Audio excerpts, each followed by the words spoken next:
My name is Tessa Peterson, and I'm going to tell you a story. Growing up, I always heard the same phrase over and over and over again, and it was the phrase, "You're a smart girl." And no matter what I was doing, somehow that phrase got weaved into everything. If I made a mistake, my dad would say, "You're a smart girl, you'll figure it out, try again." If I succeeded in something, it was, "You're a smart girl, you did well." And so as I grew up, I began to think that being the smart girl was the only thing I was allowed to be. And so as I started getting into school, I saw that being smart and focusing on school was the only thing I could do. And it became almost a form of competition, because whenever I was so focused on trying to be smart and putting all of my self-worth into just intelligence, that meant I had to try and be the smartest in the room at all times. So I started seeing everybody as just being one-sided as I was. I had to be the smart girl, and they had to be the athletic guy, and I had to categorize everything.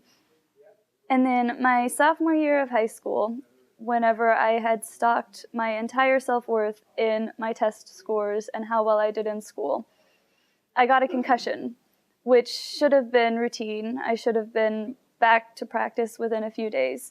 But after playing 3 games with a concussion, resulted in a 7-month-long healing process while trying to deal with a traumatic brain injury. And basically, it took a girl who was so dedicated to school, so focused on everything doing with becoming more intelligent, and put her in special needs classes.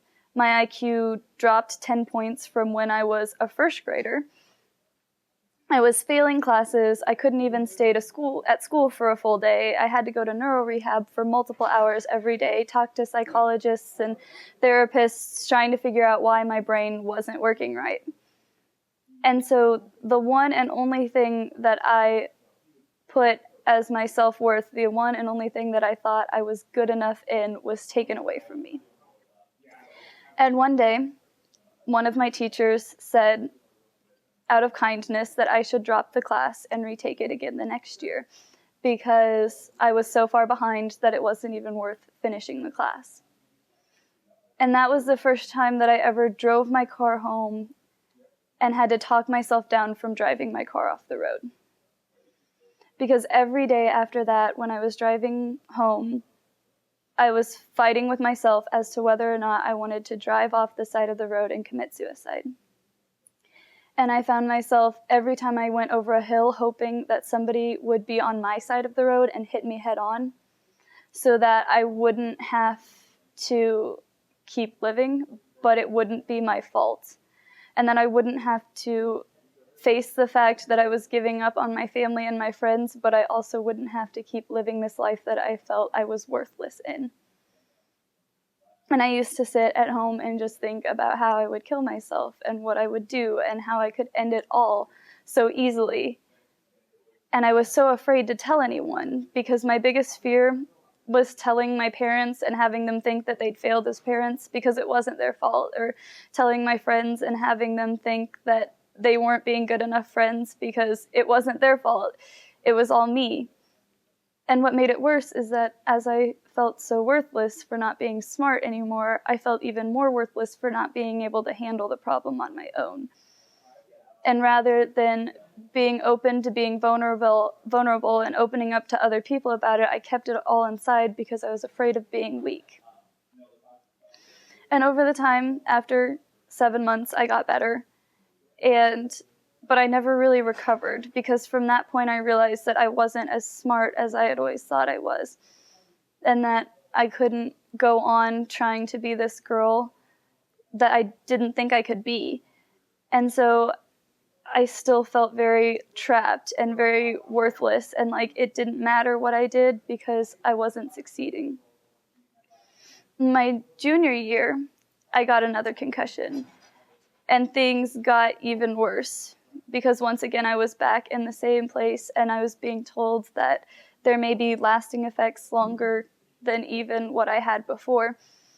And the second I got hit in the head again, I remember thinking, I just don't want to keep living anymore. I don't want to do this anymore. I'm done. And then one of my friends noticed that something wasn't right and talked to me about it. And I opened up to one person junior year about my problem. But just one person was enough to keep me from taking my own life. And as things went on, I started to get better and then received another concussion my senior year. And it was like no matter what I did, the world didn't want me to feel like I was worth living in it. And then one day, one of my teachers looked me in the face and said, "Why do you think you're going through this?" And my response at first was, I got hit in the head, that's why this is awful. And she said, "No, why do you think God put this in your life? Why do you think the world needs you to experience this?" And I realized that not only had I been putting all of my worth and intelligence and not putting any stock in anything else that I could do, but I'd been doing the same thing with other people. And I realized that through my experience with my concussion, I was able to see that just as I'm so much more than a list of test scores, everyone else is so much more than the first thing we see them as. And once you start actually noticing people for all of the incredible things they are, rather than thinking of them as just one thing, you can make amazing connections with people.